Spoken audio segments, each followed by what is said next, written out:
touch on just the chemistry the last couple of weeks with Davis and with DeMeco, like 16 catches, something like that, a bunch of targets, and how that connection is really up to you. Yeah, Davis and DeMeco, they've done it before, and they continue to do it. They're doing a good job. Davis is doing a good job of finding the right guy, throw it down there to 12, and he's going to make a big play for us. Those guys are doing a really great job, and it's no bigger play than the 3rd and 16. I mean, the play that Nico makes, the catch, to be able to get both feet down, it's an outstanding play. Great job by Davis of giving him opportunity to finish that play in bounds. So, when we needed a spark, we needed to get going. Like, we started to feed the ball to our best player, Nico, and he showed up and showed why he's one of the best receivers in the league. Coach, what have you seen from Dalton Schultz as far as the grit and determination that he played through? And I think that on that last drive that you all had for the game-winning field goal, he made a big catch, but he also made a big block on Simmons on that 3rd and 16 to be able to help Nico get that catch. Yeah, Dalton continues to play really great football for us. To get the drive started there in the 2-minute,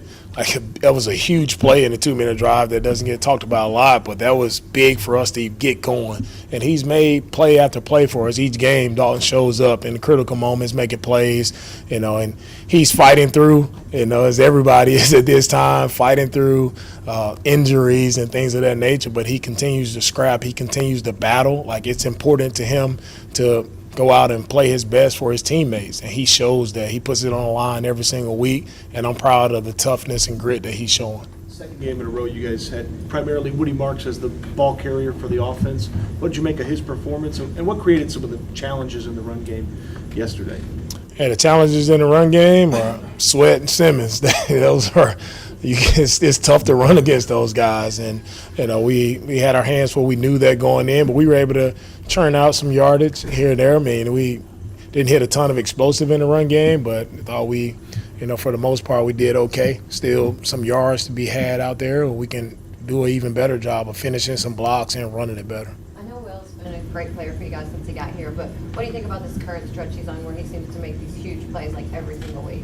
Let's keep it going, Will. He's doing a fantastic job of just not only disrupting the quarterback, but being in position to get the quarterback down, to take the football, making game-changing plays. That's who Will Anderson is, and we hope that streak continues. You mentioned it a minute ago about the red zone, and maybe even goal to go. Defensively, been so good everywhere else on the field, just not nearly as good in the red zone and goal to go. Is there anything you're seeing from your defense that isn't getting done there beyond the results? Yeah, defensively in the red zone, we got to make the play. Like, we got to be where we're supposed to be, and we have to make the play. That's it in the red zone. Like, there's no other way around it. I always tell our guys, at any given point in the game, like, you're going to have a one-on-one opportunity, and it's your job to go make the play. When you're in position, like, you have to finish and make the play. We've been there a lot of times in the red zone defensively, and we have not made the play. So we gotta get on the right side of that, right? We got to just finish better. Nico, when it comes to assignment football and Josh Allen and some of the multidimensional things he does, what are some good rules of thumb, best practices when you play a guy like that? And last year, obviously, you guys had some success against him. Yeah, when you're playing against Josh Allen, everybody just has to remain disciplined, like, especially as we're rushing our rush lanes. Everybody just has to rush with integrity, understand this quarterback can escape the pocket anywhere. So you just have to have awareness and remain disciplined for 4 quarters, right? If you get out of a gap, if you fall asleep on a play, you're not playing with awareness. Like, that's when he that's when he can gut you. So you just have to play with awareness for 4 quarters. You can never let up. Coach, when you go through the game plan preparing for a team, how do you, on the offensive side of the ball, think about how many plays this player is going to get?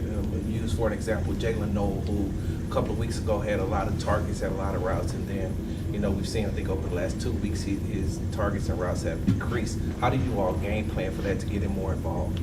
Yeah, look, I want Jalen Noel in there more, getting more opportunities. Sometimes how the game goes, whether it's run plays, we have different personnel groupings for different plays that we're running. So it just also depends on the flow of the game, right? And of course, everybody wants him in more. We want this guy in more. We understand that. Like, we're trying to get many guys opportunities as we can, and that's a good problem to have. We have a lot of good guys in that receiver room that can go and make plays for us, and that have shown that they can make plays for us at any given moment of the game.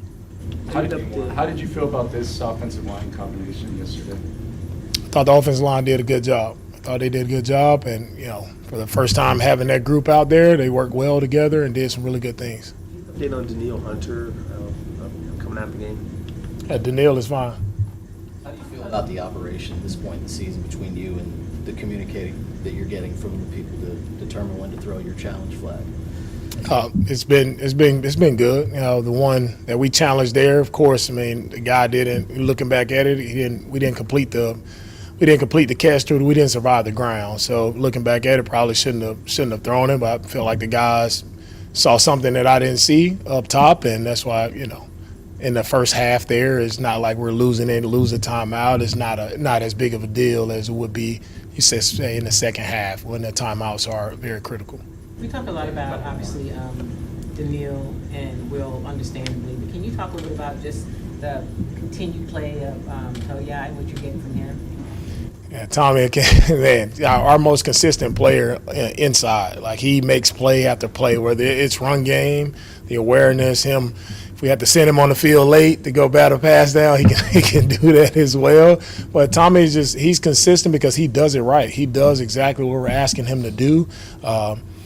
It may not be flashy to a lot of people, but consistency is what I'm about. And that's what makes a good professional football player. It's the consistency at which you operate down in and down out, and you know what to expect. You know what you're going to get from Tommy, and he shows up every week making big play after big play for us.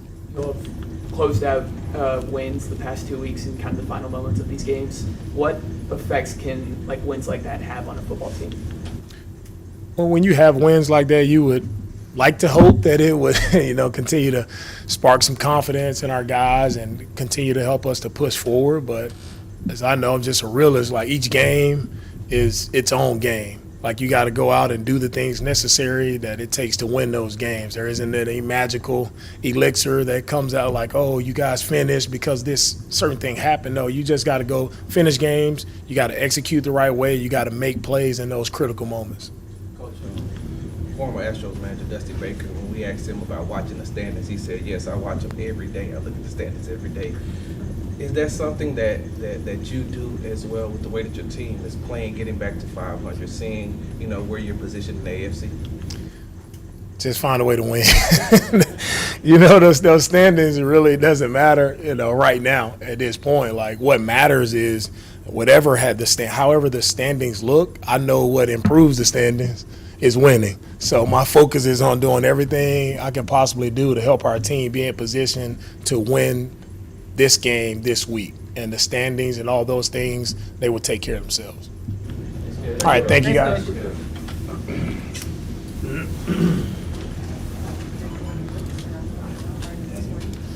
Well,